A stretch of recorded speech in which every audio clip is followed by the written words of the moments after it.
Hi, and welcome to the Rare Business Podcast. My name is Adrian Swinsko, and I'm a consultant, advisor, researcher, and writer on all things related to customer service and customer experience. Through this podcast, I seek out and interview CEOs, entrepreneurs, business and tech leaders, and leading thinkers about what it takes to build organizations that produce better outcomes for both customers and employees in this fast-moving modern age that we live in.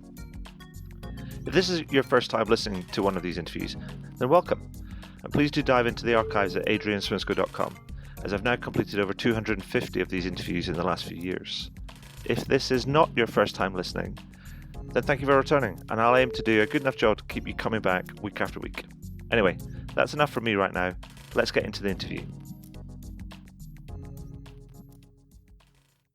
So, welcome to the next edition of the Rare Business Podcast. With me today, I have David Cancel, who is a serial entrepreneur and co-founder and CEO of Drift. Hey, David, how are you doing? I'm doing great. Thanks for having me on the podcast today. You're very welcome. Now, sir, could you tell us a little bit, for the benefit of our listeners and readers, could you tell us a little bit about yourself and the work that you do? Sure. So I'm, as you mentioned, I'm a serial entrepreneur. I've started a number of companies. Drift is my fifth company and is also the most important company that I've been a part of. And so at Drift, we had a realization that the world had changed and that the world was now in a place where the customers, all of us, which is great news, are in control. And the software that had been written in our place, which is marketing and sales, in our category, was built for a world where the company had all the control, and so the company could make the customers do whatever they wanted, but that's no longer the case. And so we want to reimagine and rethink how companies sell to their customers, and more importantly, how we help our customers buy from our businesses. Awesome. Now, I think to support that, you've also just recently published a book with Wiley, I believe. Yes. Called Conversational Marketing, how the world's fastest growing companies use chatbots to generate leads 24/7, 365, and how you can too. Now, first of all, congratulations on writing a book. I'm working on my third one, and I know what an effort it is. So well done for getting through the first finishing tape, as it were. But can you tell me about the book and how it came about and what's its main thesis? Sure. So we created this category named Conversational Marketing, like the book, and to describe this change that we're seeing. And basically the way that we think about it is like, look, a sale has never happened without first having a conversation. Right. If your business has salespeople, then you first have to have a conversation, a human-to-human conversation, before a sale ever has a chance of happening. And that's obvious to all of us, but the realization was that, that's been true since the ancient times, but we have in the last 10 to 15 years, more like 15 years, had a blip in history. And in that blip in history, we have done everything as marketers and as online marketers, I should say, and online salespeople, done everything possible to get in the way of customers and prevent them from having a conversation. Yeah. And so the book is about going back to basics. Even though using a new technology like chatbots, we're going back to basics because we want to go back to a time where the job of the company is to serve the customer and to first have that conversation on the customer's terms. Okay, that makes sense. I took a look at the book and earlier in the book, you say that the way that we've been doing marketing and sales is broken. It was created for a world that no longer exists, which I thought that's interesting. And I was thinking, I need to get David to dig into that, to explain what you mean by that, because that's quite a bold statement. Yeah. So, what I mean by that is, look, we've been taught how to market and sell in modern times here for this world that I don't think no longer exists. And what I mean by that is that, again, it was built for a time, and these tactics that we all use in the market were built for a time where the company had all that control. And when the company has all the control, they can do things like this. They can make you fill out forms, wait in line, never get back to you, even though you're raising your hand and saying, I'm interested in buying something from your company, I first have to fill out a form. I have to be inundated with endless emails, and only for the privilege of someday maybe, and I don't know when it's going to happen, for a salesperson to call me on the phone or send me an email at a time when it's inconvenient for me. Yeah. That is, for all B2B businesses in the world, that is the best in class approach to dealing with customers today. And we say that is built for a world that no longer exists. We can now, as consumers, buy anything in the world almost in real time when it comes to our personal lives. Yeah. So we need to change our businesses to catch up for this on-demand real-time world that's where the customer has infinite choice and the customer has all the control. I mean, and you've in the book you've got some stats that are to support that proposition that are, when you can lay them out, they're quite shocking. Yes. I mean, can you share with some of the stats, those shocking stats that give us I feel like a sense of gravity around both the problem and the opportunity, I guess.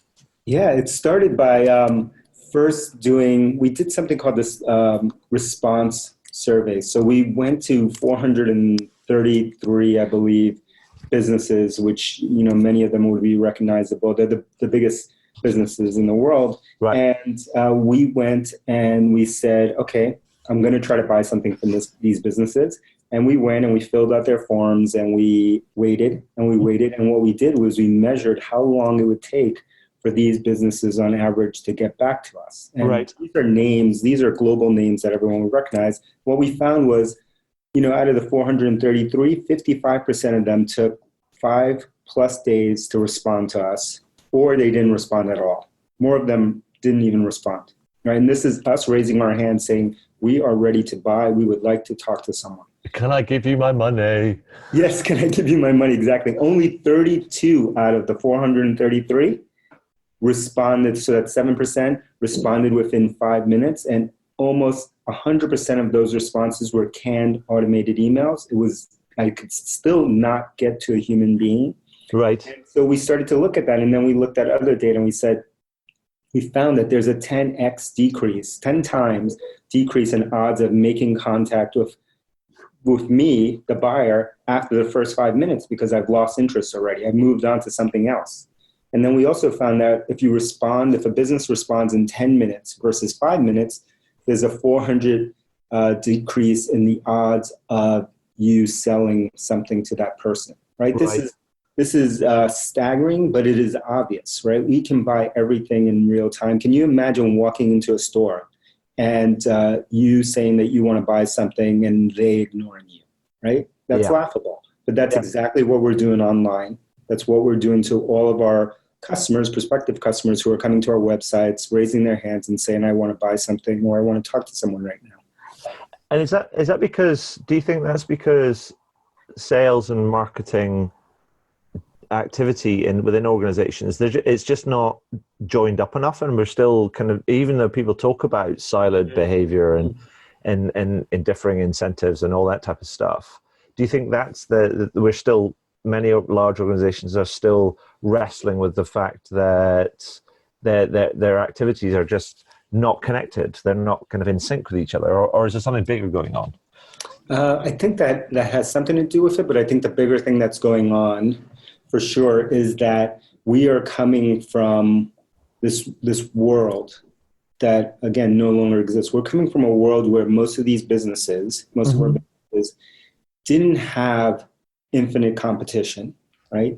Where we had all the control as a business, and because of the products that we were selling were scarce or they were hard to get, and so we could make people wait, right? So we had control, and that's what happens when the incentives are aligned that way. What's happened now is that I've woken up to this world, and we've all woken up to this world where in any given category, whatever you sell, this is a global marketplace now. And the internet has worked, right? And compounding has worked. And what does that mean? That means that in any given category, we are facing exponential competition, right? And it doesn't matter if you make a can of soda or you make some software, or you make something in between. Anything that you make today can be copied almost instantaneously, sold at a lower price than it's ever been true. And that's not slowing down. That is accelerating. And we all feel that in our lives. We all benefit as consumers from that, but we feel that going on. And so these businesses have suddenly woke up in a time where the widget, the thing that they were producing is no longer defensible purely on a design standpoint and can be copied overnight. And now they have to wake up and act accordingly. You know, it's funny because it makes me think about because all of these people that work in these organizations that are responsible for this lack of response it strikes me that it's something I've talked about before, but it strikes me as a bit like a Jekyll and Hyde syndrome. Yes, 100%. You are like, it's like going, you are a consumer yourself, you get this. Yes. And yet you go into work and do things to other people that you wouldn't find acceptable yourself. Oh, I'm so glad you mentioned this because this was one of the big realizations that I had early on when we started Drift. I would go into businesses and I would ask all of the salespeople and I would ask all of the marketers the same questions. How many of you go to websites and fill out forms and wait weeks or months for someone to get back to you and then buy something? And they would laugh. They would laugh at me. And then I'd say, how many of you answer random cold calls on your phone from numbers you don't know? They would laugh. And how many of you respond to these sales emails that you may get 100 of each day? And then they would laugh. And then I would turn to them and say, we have hit peak insanity. Everything that you're laughing at is the only thing that you do all day to other people. So why would it work? Right? It's not like some of them liked it. It was 100% in every single company that I continue to have this conversation in. 100% of them are laughing, right? They're not even saying no. They're laughing in my face about these tactics, the very tactics that they use each day. Yeah. So let's go back to the thing that you kind of mentioned earlier on. You talked about you've created this category called conversational marketing, and Gartner has got its head around this, and it's predicted it will become a recognized thing or a channel of its own or something. It'll be a thing. Let's call it a thing. Yes. By 2020. So, give me the rundown on what is conversational marketing in your mind, and and why is it different? Yeah, the difference is that conversational marketing first starts with takes the opposite approach. All these sales and marketing tools that are in the world today were built with one idea, and that idea is that they are built to help companies sell more. Yeah. Conversational marketing and what we've done at Drift, we started from the exact opposite end. We inverted and we said, we're not a tool to help you sell more. We're a tool to help your customer buy. Right. And it changes everything. And so because we're a tool to help your customer buy, we are focused on the things that make their lives easier. And in return, when we make their lives easier, we believe that you'll have better sales performance and you'll sell more. And so conversational marketing tools, including Drift and then many others who are in the category now, are built around first the conversation. Yeah. So everything from online conversations through chat, email conversations, voice conversations, and you can think of Alexa and other tools like that. Sure. You can imagine where those things will go, and then video conversations.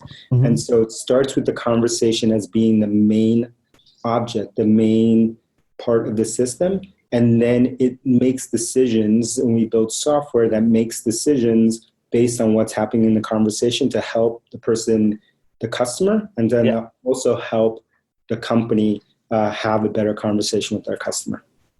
Cool, that makes sense. And that's sort of the what the book is all about, because actually there's the I guess the preface of the book. I mean, not formally the preface, but the informally the front part of the book is like setting the scene. But the book itself it feels like a detailed manual for getting yourself set up to think through and adopt this type of approach. Mm-hmm. And it's sort of, I think about it as a bit like, I'm not sure if you're familiar with it, but it feels like a Haynes manual for, in the UK we have these things called Haynes manuals, which you used to get for every different make of car. So, I know exactly. I know them. Yeah. So it's brilliant. So it's a bit like it tells you how to basically take your car apart and put it back together again. Exactly. And I think that's what the book feels like. It feels like it's like we're kind of opening the box to say, this is how you can do it yourself. Oh, absolutely. And that was the idea. We wanted it to be kind of very tactical for people. Yes. First, to start with the overall premise, and then to say, okay, here's how you can actually take action. So it's a very tactical book, Yeah. and with real examples of how do you change, because that's the first question. Everyone buys into the idea when we describe it, and because it's obvious, it's how we live. Yeah. And then the next question is, okay, how do I do it? Yeah, absolutely. And it's got, I mean, as it says in the title, it has chatbots at its heart. I mean, these intelligent chatbots at its heart is a way of fielding a lot of these inquiries and helping customers when they come in. So, which is going to allow to, I guess, channel inquiries and also respond in real time. Yes, because we started again by starting with the customer. We said, for us, what would be the most important thing? Well, one, we want our questions answered when we want them answered, right? Sure. Outside of business, we don't.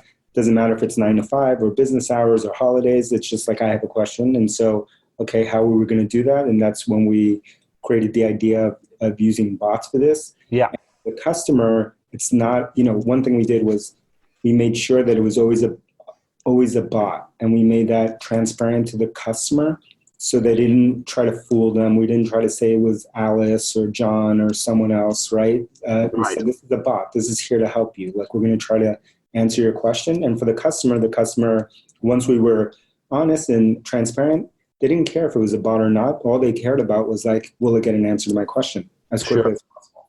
And then we do things in real time, then to understand like, well, is there someone available that can help with this? And if so, where are they in the world? And how do we get a hold of them? And then how do we make the connection, ultimately, which is what we want, of human, so that we can deliver that service.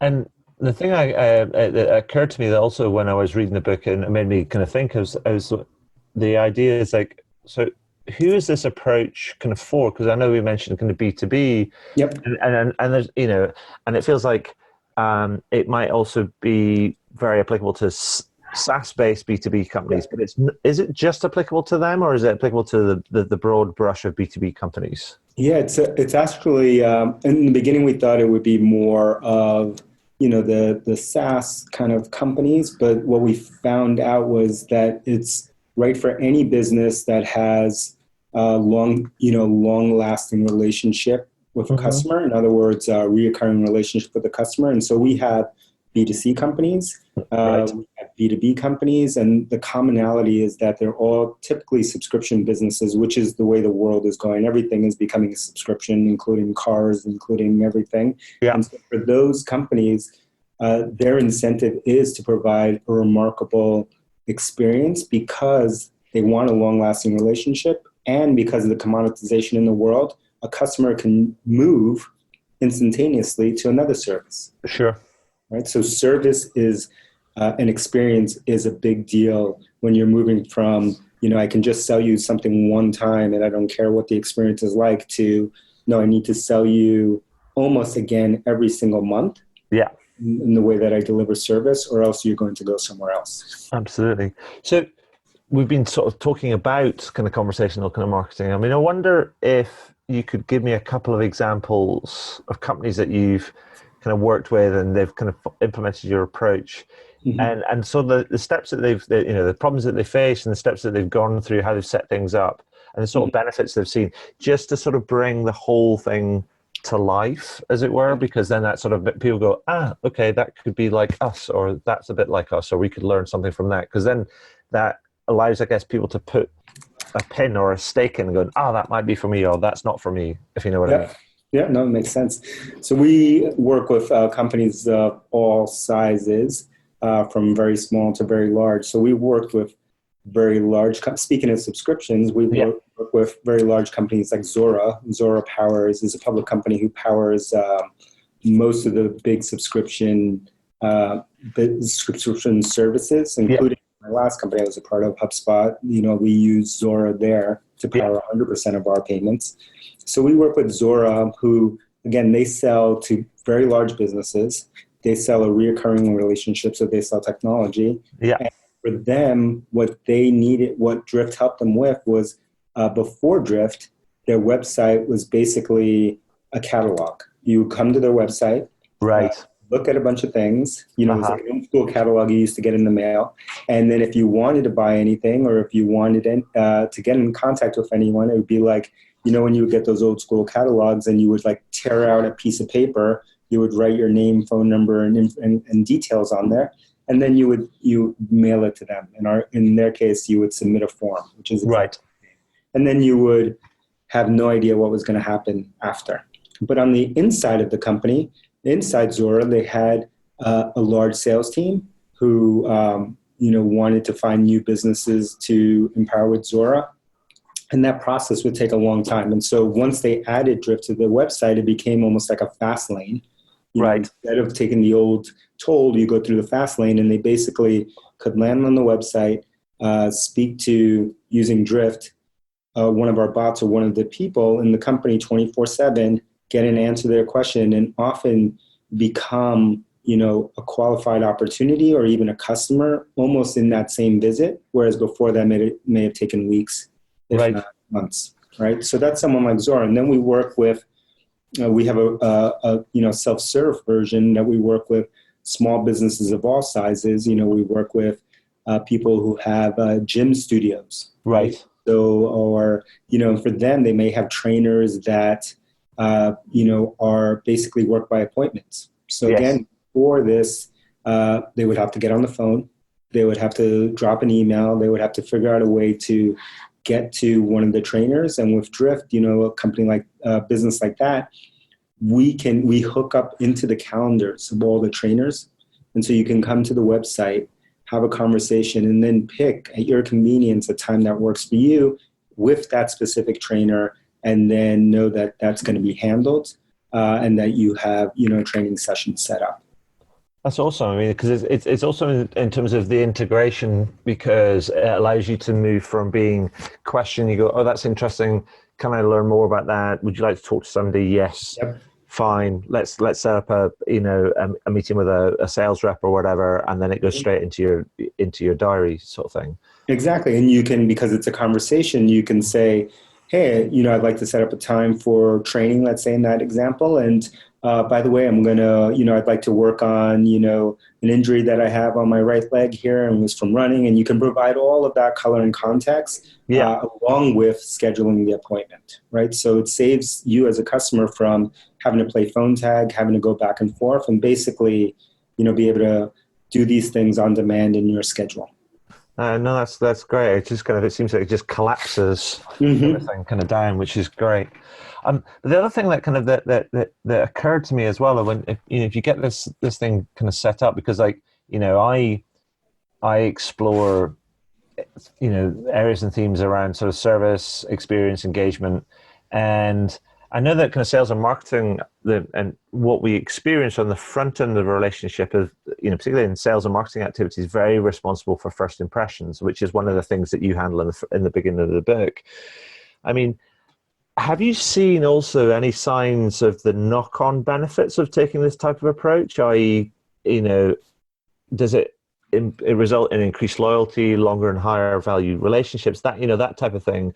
Because like the old saying kind of goes, first impressions last. Oh, absolutely. And so we see that reported to us by our customers and our customers' customers. So one thing that we saw happening pretty early on, and we saw it on Twitter, was that our customers' customers who had used Drift and had a good relationship with those businesses would then start tweeting to other businesses who didn't have Drift, and we see this all the time, and say, I want to be a customer, or I am a customer, but you guys should really be using Drift. So that we get a better experience.